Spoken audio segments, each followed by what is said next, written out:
February 4, 1943, San Diego Aircraft Assembly Plant No. 2. The California sun beat down on the massive facility where hundreds of consolidated B-24 Liberator bombers were under construction, their aluminum skins gleaming in the midday heat. Inside the administrative building, 58-year-old Harold Watkins pushed his mop across the floor, confident that his 26 years as head custodian had earned him a level of invisibility among the executives and engineers who hurried past without a glance. Little did anyone suspect that within 6 months, this seemingly insignificant man would revolutionize American bomber performance and save countless Allied lives with nothing more than floor wax and stubbornness. Before we dive into this story, drop a quick hi in the comments and tell me where you're watching from. It really helps support the channel. This is the story of how unconventional thinking from the most unexpected source transformed the aerodynamic efficiency of America's primary heavy bomber, and how the military-industrial hierarchy nearly prevented one of the war's most significant innovations from ever leaving the ground. Harold Watkins had never been an ambitious man.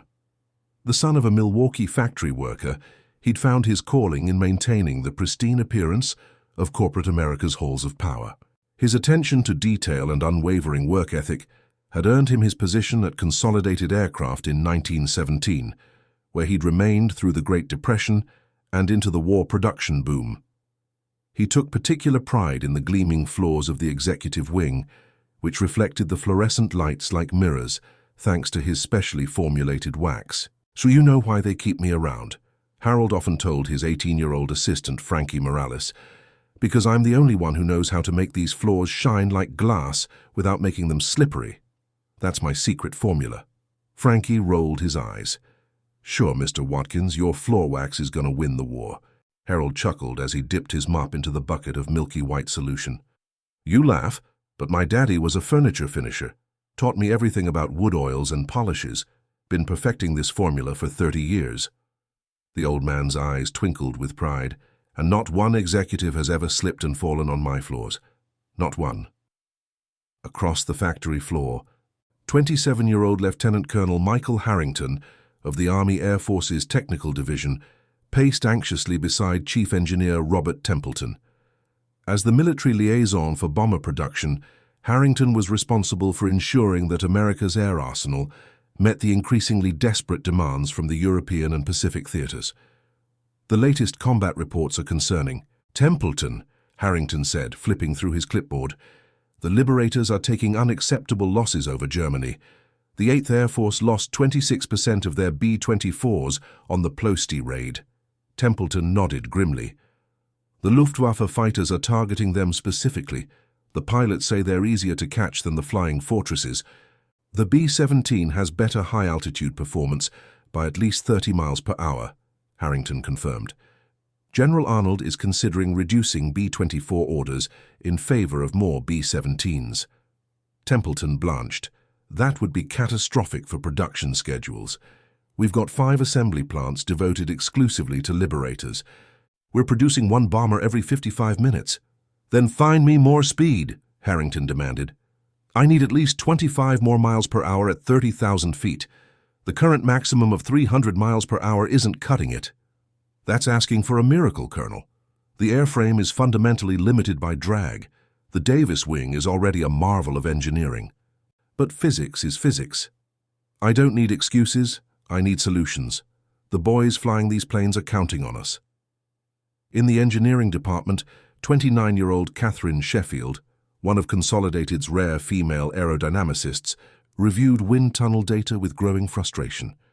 A mathematics prodigy with degrees from Vassar and MIT, Sheffield had joined Consolidated in 1941 when the war created unprecedented opportunities for women in engineering. Despite her credentials, she remained largely sidelined by her male colleagues. "The problem is surface friction," she explained to her supervisor, Chief Engineer William Dalton. "The B-24's boxy fuselage creates enormous parasitic drag. Even with the Davis wing's efficiency, we're losing significant performance to skin friction." Dalton barely looked up from his newspaper. "Sheffield, we've had this conversation. The Liberator is in full production. We can't redesign the fuselage now. I'm not suggesting a redesign, she persisted. I'm talking about surface treatment. The Germans are experimenting with specialized paints on their Messerschmitts. If we could reduce the coefficient of friction by even 5%… Paint? Dalton scoffed. We can barely get enough aluminum. War production isn't going to approve experimental paint jobs. He folded his newspaper. Stick to your calculations, Sheffield. Leave the innovations to the senior team. Harold Watkins had always been observant. 26 years of invisibility had taught him to watch, listen and learn without being noticed. As he polished the observation gallery overlooking the enormous assembly floor, he overheard fragments of conversation between engineers about drag coefficients and surface friction. Though the technical jargon was beyond him, Harold understood mechanical principles from years of maintaining industrial cleaning equipment. That evening, as the plant emptied, Harold lingered in the engineering department, ostensibly cleaning but actually examining the technical drawings and models left on desks. A scale model of the B-24 Liberator caught his attention. The massive plane, with its distinctive high wing and twin tail, was impressive even in miniature. Harold ran his finger over the surface, noting the rough texture of the painted aluminum. Rough as sandpaper, he muttered to himself. No wonder it drags. The next morning, Harold approached Catherine Sheffield's desk as she worked alone before the day shift arrived. "Excuse me, miss," he said, cap in hand. "I couldn't help overhearing about your surface friction problem." Sheffield looked up, surprised to be addressed by the custodian. "Yes?" "I noticed the model plane feels mighty rough. My floor wax makes surfaces slick as glass. Would something like that help?" Sheffield initially dismissed the suggestion with a polite smile, but something made her pause. "What's in your wax, Mr. Watkins, ma'am, Harold Watkins, and it's my own formula. Carnauba wax base with linseed oil, beeswax, and a few secret ingredients my daddy taught me. Makes surfaces shine without being slippery." "Non-slip but low friction?" Sheffield's interest was piqued. "That's contradictory." "Not exactly, ma'am. It creates a surface that's smooth to anything moving fast across it, but grippy for slow pressure. That's why the executives don't slip. Something about the way the wax molecules align." Harold shrugged. "I just know it works." Sheffield considered the custodian thoughtfully. "Mr. Watkins, would you be willing to let me test your formula in the lab?" 2 days later, Sheffield burst into Dalton's office clutching a report. "I've found something," she announced. "Air surface treatment that reduces friction by 12% in preliminary tests." Dalton raised an eyebrow. 12%? That's impossible. What is it?" "It's a wax compound. We applied it to test panels and ran them through the wind tunnel. The results are consistent across 3 trials." "Wax? From where?" Sheffield hesitated. "From our head custodian, actually. He's been using it on the floors for years." Dalton stared at her, then burst into laughter. "A janitor's floor polish? This is your breakthrough? Sheffield, this is why women shouldn't—" "The numbers don't lie," she interrupted, sliding the report across his desk. 12% drag reduction. That translates to approximately 30 additional miles per hour at cruising altitude, based on my calculations. Dalton's laughter faded as he reviewed the data. "This can't be right. I've checked everything 3 times. The wax creates a micro-smooth surface that significantly reduces turbulent airflow, and it's cheap, readily available, and can be applied without special equipment." Despite his skepticism, Dalton couldn't argue with the data. He reluctantly authorized a full-scale test on a production B-24, scheduled for delivery to the Army Air Forces the following week. The test pilot was Major James Whitmore, a veteran fighter pilot reassigned to bomber testing after being wounded over North Africa. At 32, Whitmore had logged over 2,000 flight hours and was known for his precise evaluation reports. "You want me to fly a waxed bomber?" Whitmore asked incredulously during the pre-flight briefing. "Like a dancing floor?" "Just follow the standard test protocol, Major," Colonel Harrington instructed. "We need comparative performance data against the baseline B-24. Whitmore shrugged. "Yes, sir, though I must say this is the strangest modification I've tested yet." The test flight departed San Diego at 0600 hours on July 12, 1943. Harold Watkins stood alongside Catherine Sheffield and the engineering team, watching the massive bomber lift off into the morning sky. The aircraft's aluminum skin, coated with his wax formula, gleamed unusually in the sunlight. "She looks different," Harrington remarked, "almost smoother." "The wax fills microscopic surface imperfections," Sheffield explained. "It essentially eliminates a significant portion of the turbulent boundary layer that creates drag." 3 hours later, Whitmore landed and strode directly to the debriefing room where the engineers waited anxiously. "Gentlemen and lady," he nodded to Sheffield, "something's different with this aircraft. She's faster, much faster, and more fuel efficient. I pushed her to 340 miles per hour at 28,000 feet. That's 40 miles per hour above specifications." The room erupted in excitement. Colonel Harrington turned to Sheffield. "Are you certain about these results?" "The data recorder confirms it," she replied, reviewing the flight data. "And fuel consumption was reduced by 11% at cruising speed." "How long does this treatment last?" Harrington demanded. "Based on floor wear patterns," Harold interjected, "about 50 to 60 hours of operation before needing reapplication. That's roughly 6 to 8 combat missions," Sheffield added.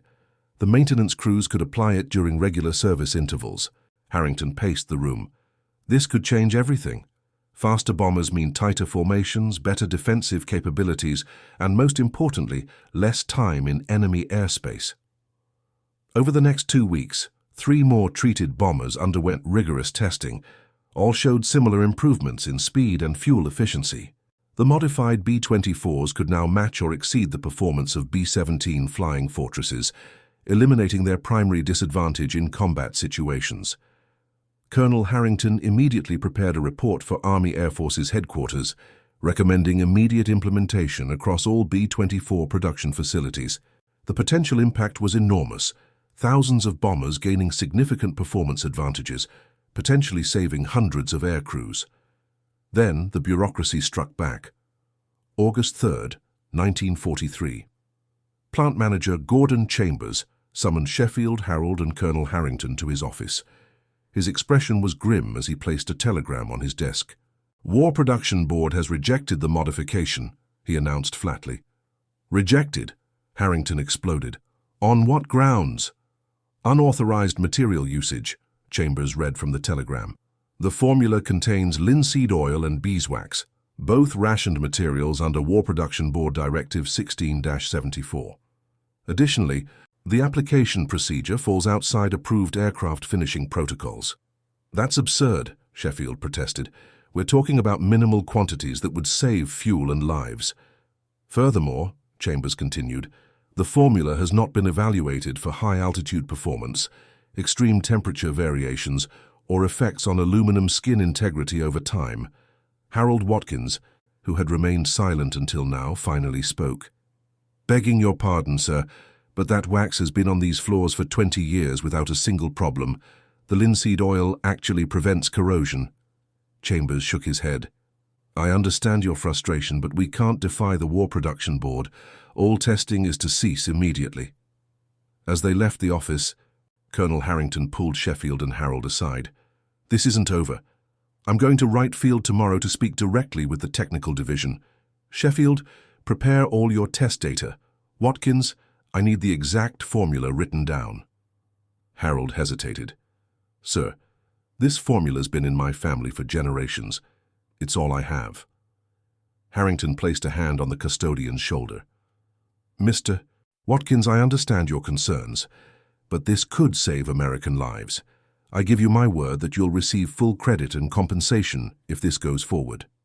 3 days later, in Dayton, Ohio, Colonel Harrington faced a panel of senior officers and War Production Board officials at Wright Field, the Army Air Force's primary research and development center.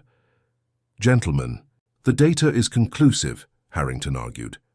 "A simple surface treatment increases the B-24's speed by 40 to 50 miles per hour and reduces fuel consumption by 11%.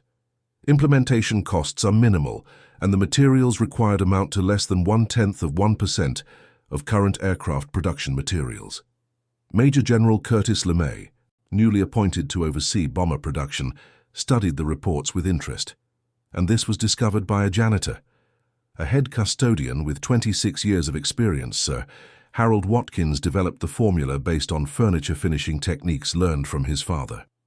General LeMay was known for his pragmatism and willingness to embrace unconventional solutions. Colonel Baker, he addressed the War Production Board representative, what specifically prevents approval? Colonel Baker cleared his throat. General, there are strict protocols for aircraft surface treatments. This, floor wax, hasn't undergone proper environmental testing. Furthermore, the linseed oil component is prioritized for naval applications, and the beeswax is allocated to waterproofing materials for the infantry. And how much of these materials would be required to treat the entire bomber fleet? LeMay asked. Approximately 6,000 gallons of the mixture monthly, sir, Harrington answered. About 200 gallons of linseed oil and 400 pounds of beeswax. LeMay jotted notes. Colonel Baker, what's the monthly allocation of linseed oil to the military? Approximately 80,000 gallons, sir. So we're discussing 1/4% of monthly supply to potentially increase bomber effectiveness by 15%. LeMay's tone made clear his assessment of the situation. There are procedures, General, Baker insisted. Proper testing protocols. I understand procedures, Colonel, LeMay interrupted. I also understand that every day we delay, more of my bomber crews don't return from Germany. He turned to his aide. Arrange a demonstration flight for tomorrow morning. I want to see this myself. The following day, 2 identical B-24 Liberators took off simultaneously from Wright Field. One had been treated with Harold's wax formula overnight, while the other remained in standard factory condition. Both carried the same fuel load and test equipment. General LeMay and the evaluation team monitored the test from the control tower. The results were immediately apparent. The treated bomber pulled steadily ahead of its untreated counterpart, eventually establishing a lead of several miles during the 3-hour test flight. Upon landing, the treated bomber had consumed 78 gallons less fuel while maintaining a consistent 38-mile-per-hour speed advantage throughout the test profile. LeMay didn't wait for the formal debriefing. Colonel Baker, I want emergency authorization for implementation across all B-24 production and maintenance facilities. Priority classification, urgent operations. General, the War Production Board regulations clearly state. LeMay's expression hardened. Colonel, are you aware that we lost 37 B-24s over Schweinfurt last week? 410 men. If this treatment had been applied, simple mathematics suggests we might have saved 8 to 10 aircraft and nearly 100 men. He leaned forward. I'm implementing this with or without War Production Board approval. You can either help expedite the process or explain to your superiors why you obstructed a critical wartime innovation. Within 24 hours, Emergency War Production Directive 973 authorized the Watkins Surface Treatment Protocol for immediate implementation. Harold's formula was officially designated Compound W in all technical documentation, but among maintenance crews, it quickly became known simply as Watkins wax. Back in San Diego, Harold found himself suddenly visible after decades of institutional invisibility. Engineers sought his input on application techniques, scientists analyzed his formula for further improvements, and Colonel Harrington personally ensured that Harold received a War Department commendation and a substantial consulting contract. Catherine Sheffield was equally recognized, promoted to lead a new surface efficiency division that explored additional applications of the technology.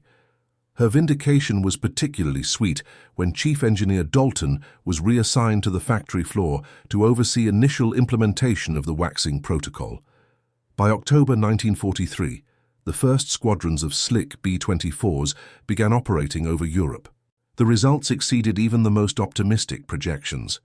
The waxed bombers could climb higher, fly faster, and required less fuel for the same missions.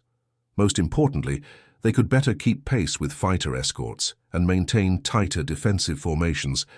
Lieutenant Colonel Mark Davidson, commander of the 445th Bomb Group stationed in England, wrote in his after-action report following a mission to Bremen, "The improved performance of our modified aircraft directly contributed to our reduced losses. The additional 30 to 40 miles per hour allowed our formation to outrun several Luftwaffe interceptor groups. Our squadron returned with all 16 aircraft, a first since beginning operations in this theatre. By December, all operational B-24 units in both European and Pacific theatres had implemented the Watkins treatment.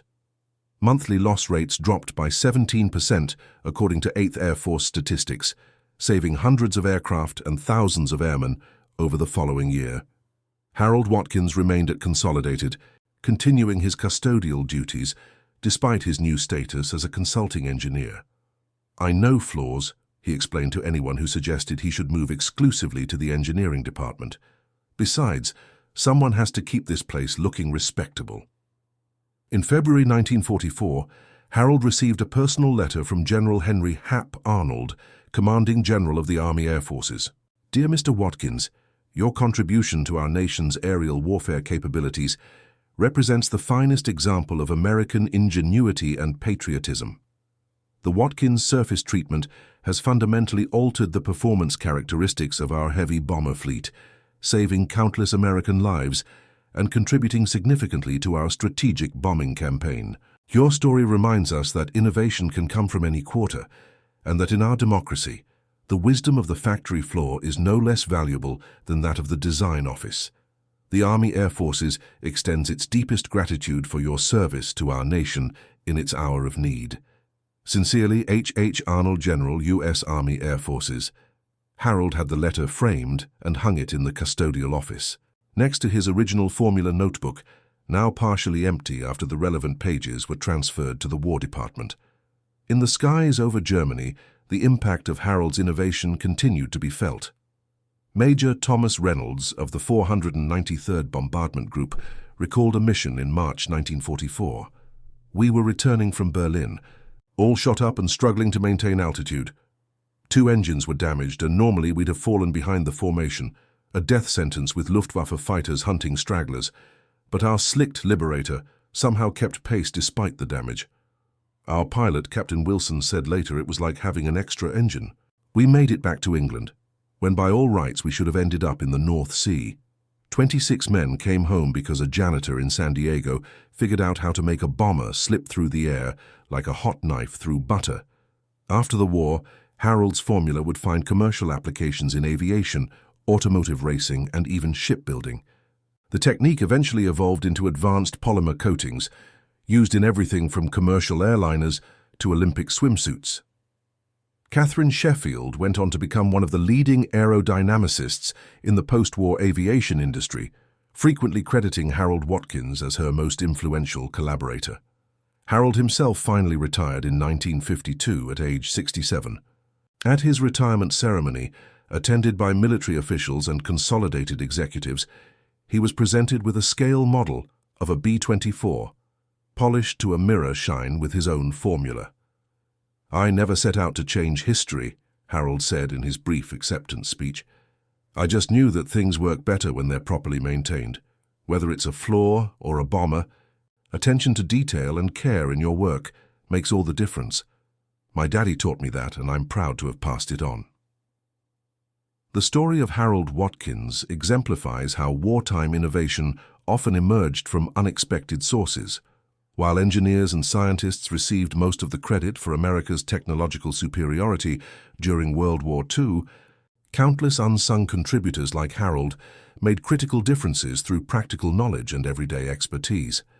The B-24 Liberator, once considered aerodynamically inferior to the B-17, became one of the war's most successful heavy bombers, with over 18,000 produced, more than any other American aircraft in history. Its improved performance, due in no small part to Harold's wax, helped turn the tide of the strategic bombing campaign that ultimately crippled German industrial capacity.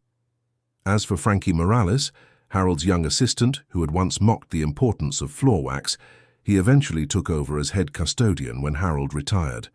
He maintained the traditions his mentor had established, including mixing the famous formula for the plant floors, though by then, far more sophisticated versions were being applied to aircraft worldwide. On a quiet afternoon in 1968, Catherine Sheffield, by then Dr. Catherine Sheffield, professor of aeronautical engineering at Caltech, visited Harold Watkins in his retirement home in La Jolla. She brought with her technical specifications for the new Boeing 747 jumbo jet, which incorporated advanced surface treatments directly descended from Harold's original formula. "You know, Harold," she said as they sat overlooking the Pacific, "they've calculated that your wax formula, and all the technologies that evolved from it, have saved over 600 million gallons of aviation fuel since 1943. Harold, now 83 but still sharp-minded, nodded thoughtfully. "Not bad for a janitor's trick, is it?" "I've been thinking about that," Sheffield replied. "You were never really just a janitor. You were an unrecognized materials scientist with 26 years of practical research. You just didn't have the degrees to prove it." Harold chuckled. "Well, I'll tell you something I never told anyone back then. That formula wasn't entirely my daddy's furniture finish. I'd been tinkering with it for years, trying different additives I read about in science magazines I found in the trash.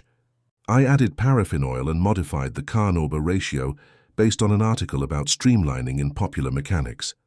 His eyes twinkled.